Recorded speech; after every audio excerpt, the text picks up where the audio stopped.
अस्सलाम वालेकुम नाज़रीन, आप सौराब बरकत आपसे मुखातिब है। दो तीन अहम तरीन खबरें हैं, लेकिन एंकर इमरान रियाज खान साहब को उठाए हुए, उन्हें गायब किए हुए, उन्हें अगवा किए हुए 60 दिन गुजर चुके हैं। यानी 60 दिन हो गए हैं।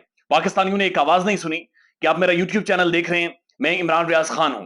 यानी आप अंदाजा लगाइए, 21वीं सदी, इंफॉर्मेशन का दौर, और आज के दौर में एक आवाज गायब है, एक आवाज को रौंद दिया गया और किसी को इंफॉर्मेशन नहीं है, किसी को खबर नहीं है कि वो आवाज कहां पर है। यकीनी तौर पर यानी अंदाजा लगाइए, हम एक आजाद मुल्क हैं, एक सॉवरन स्टेट है। इस मुल्क के अंदर फंडामेंटल राइट्स हैं। इस मुल्क के अंदर आजादी इजहार राय की बातचीत की जाती है। एक आवाज 60 दिनों से गायब है। यह बात आपने हमेशा जहन में रखनी है, और यह पाकिस्तान की तारीख का एक स्याह बाब होगी, और यह स्याह तारीख, गंदी तारीख हमारा हमेशा से पीछा करती रहेगी। एक बड़ी खबर यह है कि तमाम तर पॉलिटिकल पार्टीज, ये जो अलायंस था, ये जो करण अर्जुन बनते थे, एक दूसरे को नवाला खुद मुंह में डालते थे, इनके दरमियान झड़पें शुरू हो गई हैं, एक दूसरे का मुंह नोचना शुरू हो गए। चूंकि अब ये समझते हैं कि इन्होंने जो खिचड़ी तैयार करनी थी, ये तैयार कर चुके हैं, और अब खिचड़ी खाने का टाइम है। कौन कितनी खाएगा, कौन प्लेट में खाएगा, कौन देगचे में खाएगा, कौन लेकर भागेगा, कौन चम्मच से खाएगा, कौन नवाला मुंह में लेगा, ये इनके लिए बड़ा मसला बन गया है। ये समझते हैं कि इन्होंने खान को कॉर्नर कर दिया है, पीटीआई को खत्म कर दिया है, अवाम को डरा दिया है, और जो वोट छीनना ये चाह रही थी, ये छीनने में कामयाब हो जाएंगे।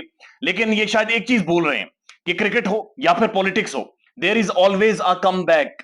हमेशा कम बैक हो सकता है और कभी भी हो सकता है, और ये चीज अभी ये अंडरस्टैंड नहीं कर रही। लेकिन बहरहाल इस वक्त इनके दरमियान शदीद झड़पें जारी हैं। एक ब्लंडर किया है इलेक्शन कमीशन ऑफ पाकिस्तान, और ये बहुत बड़ा ब्लंडर है। यानी ये कैसे हो सकता है, ये चीज समझ से बाहर है। इमरान खान साहब ने जब आखिरी दफा उनके खिलाफ रिजिम चेंज की गई थी, तो उनके जो आखिरी अल्फाज थे कि कोई रह तो नहीं गया। यानी इलेक्शन कमीशन ऑफ पाकिस्तान ने पॉलिटिकल पार्टीज की फहरिस्तें जारी की, यानी ये फहरिस्त जारी की, ये पॉलिटिकल पार्टीज पाकिस्तान के अंदर इलेक्शंस में हिस्सा लेंगी। उनमें तहरीक इंसाफ का नाम गायब है। सिद्दीक जान साहब ने ट्वीट किया कि इलेक्शन कमीशन ने सियासी जमातों की फहरिस्त जारी कर दी, उसमें पीटीआई का नाम नहीं है, पीटीआई का नाम निकाल दिया गया है। इलेक्शन कमीशन ऑफ पाकिस्तान को इतनी क्या जल्दी है कि अभी तक तहरीक इंसाफ बैन भी नहीं हुई, और उससे पहले पीटीआई का नाम वहां से निकाल दिया गया। यानी तहरीक इंसाफ बैन भी नहीं हुई, और सिर्फ कहीं पर यह सोच मौजूद है कि इस पार्टी को बैन करना है, कहीं पर यह सोच मौजूद है कि इसके ऊपर कांटा लगाना है। इलेक्शन कमीशन ऑफ पाकिस्तान ने जनाब फौरी तौर पर जो पॉलिटिकल पार्टीज हैं वहां से इनका नाम निकाल दिया। यानी ये गलती भी कैसे हो सकती है? पाकिस्तान की सबसे बड़ी पॉलिटिकल पार्टी, पाकिस्तान की एक ऐसी सियासी जमात जिसका दिन में तकरीबन हजारों दफा जिक्र होता है, हजारों दफा नाम होता है, फिर कैसे मुमकिन है कि उसका नाम निकाल दिया गया हो, फिर बाद में नाम दोबारा से शामिल किया गया और कहा गया कि गलती से नाम निकल गया था? यानी हो सकता है कि नाम खुद निकल कर बाहर चला गया कि मैं बाहर जा रहा हूं जी, मैं तहरीक इंसाफ से मेरा कोई ताल्लुक नहीं है, और मैं नाम भी यानी अपने आप में ही अलग होकर साइड पर चला जाता। एक और बड़ी खबर यह है, और यह बड़ी खबर है परवेज इलाही साहब के हवाले से। परवेज इलाही साहब को आज लाहौर हाईकोर्ट में पेश किया गया, मौजूद जज के सामने उन्होंने कुछ एक चीजें रखी हैं। उन्होंने जेल के अंदर का माहौल बयान किया है। मुझे बड़ी हैरत हुई। यानी ये तमाम तर पॉलिटिशियन जेल गए हैं, जेल का माहौल ये देखकर आए हैं, ये लेकिन ये जेल के सिस्टम को ठीक नहीं करते। यानी ये अपने लिए जब आते हैं तो या तो ये अस्पताल का मुतालबा करते हैं, या तो ये कहते हैं हमें जमानतें दें। इन्हें मीडिया भी कवरेज देता है, ये चीखों पुकार करते हैं, ये चिंगाड़ते हैं, ये हर तरह की आवाज निकालते, पूरा टिल लगाते हैं। लेकिन जब ये इख्तिदार में होते हैं तो ये जेल ठीक नहीं करते।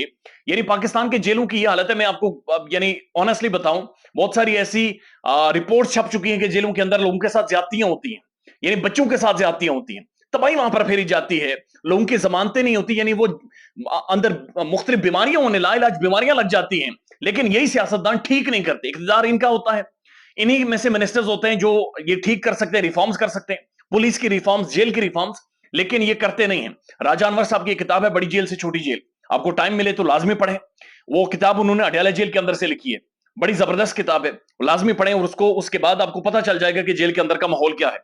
परवेज इलाही साहब आज ये कहते हैं, साबिक चीफ मिनिस्टर, साबिक स्पीकर, एक बड़ी तगड़ी पंजाब के सबसे बड़े सूबे की पर्सनैलिटी, लेकिन जेल इन्होंने ठीक नहीं किए थे। यानी इनके ऊपर पॉलिटिकल विक्टिमाइजेशन हो रही है, उसमें कोई दो राय नहीं है, इनके ऊपर बड़ा जुल्म हो रहा है, लेकिन इन्हीं का काम था कि ये जेलों को ठीक करें, इन्हें इंसानों के रहने की जगह बनाएं। जुर्म हो जाता है, क्राइम हो जाता है, और उसकी जो भी वजूहात है वो अदालतें फैसला करें, लेकिन जेल के अंदर का जो माहौल होता है, कम से कम ये इनकी जिम्मेदारी है कि उसे इंसानों के रहने के काबिल बनाएं। दुनिया भर में जेलों के अंदर साइकोलॉजिस्ट हैं, साइकोथेरेपिस्ट हैं, जो मेंटली लोगों क्रिमिनल्स का ट्रीटमेंट करते हैं। वो समझते हैं अगर कोई बंदा क्राइम कर रहा है तो उसकी वजह वो मेंटली तौर पर ठीक नहीं है, क्योंकि रियासत सारी फैसिलिटीज दे रही होती है, और यहां पर तो आवे का आवा ही बिगड़ा हुआ है। परवेज इलाही साहब कहते हैं कि जनाब जेल के अंदर कीड़े हैं, और मेरा बड़ा बड़ा बुरा हाल है, जेल में मुश्किलात के सिवा कुछ नहीं, जहां मुझे रखा गया है वहां कीड़े फिरते हैं। यानी उनका कहने का मतलब इतने इतने कीड़े वहां पर پھر رہے ہوتے ہیں. ان کا یہ کہنا ہے کہ مجھے بی کلاس بھی نہیں دی گئی, جو جہاں پر مجھے رکھا گیا ہے وہاں پر واش روم ہے, یعنی سیپریٹ واش روم جیلوں کے اندر نہیں ہے پاکستان میں, ایک چھوٹی سی دیوار بنائی گئی ہے, یا پھر بعض جگہوں پر صرف ایک کپڑا لٹکایا ہوا ہے, یعنی یہ آپ لیٹے ہوئے ادھر کپڑا لٹکا ہوا ہے, یا پھر ایک چھوٹی سی دیوار بنائی گئی ہے 2-3 فٹ کی, اور اس طرف باتھ روم ہے. باتھ روم کیا ہے, ایک چھوٹا سا سوراخ ہے, اور سوراخ کے ساتھ ایک ٹوٹی لگی ہوئی ہے, اور سوراخ کے اوپر آپ نے بیٹھنا ہے, آپ نے جیسے آپ مینج کر سکیں وہ پھر آپ کے اوپر آتا ہے آپ نے کیسے مینج کرنا ہے. وہ کہتے ہیں کہ مجھے کوئی بی کلاس نہیں دی گئی, میرے پاؤں پھول گئے ہیں, مجھے ہسپتال برائے مہربانی منتقل کیا جائے, مجھ سے سانس نہیں لیا جاتا, باتھ روم ساتھ ہے اور تعفن پھیلا ہوا ہے, ہر وقت بدبو رہتی ہے, وہاں پر کیڑے پھرتے ہیں, اور میرے منہ کے اوپر سے اور جسم کے اوپر سے کیڑے ہو کر جاتے ہیں. جس طرح سے عمران خان اور شاہ محمود قریشی کو ضمانتیں دی گئی ہیں, مجھے اسی طرح سے ضمانت دی جائے, نہیں تو مجھے جیل میں ہسپتال میں منتقل کر لیا جائے. عمران خان صاحب نے بھی ان کے بارے میں ذکر کیا, اور انہوں نے کہا کہ پرویز الہی اس عمر میں, یعنی 80 سال کی عمر میں, سینئر ترین پولیٹیشین ہے, جتنا برداشت کر گئی یہ بہت بڑی ہمت ہے.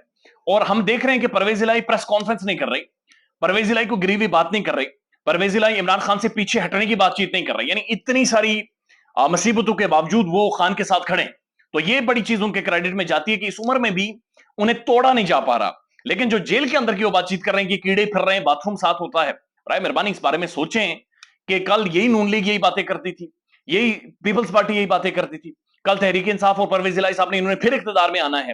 کم از کم یہ اس دفعہ ریفارمز کر لیں کہ جیل کے اندر انسان ہی جاتے ہیں, کرمنلز ہوتے ہیں, چلے کوئی کرائم ہو جاتا ہوگا, جھوٹے مقدمات بھی بنتے ہیں, لیکن ان جگہوں کو ٹھیک کریں.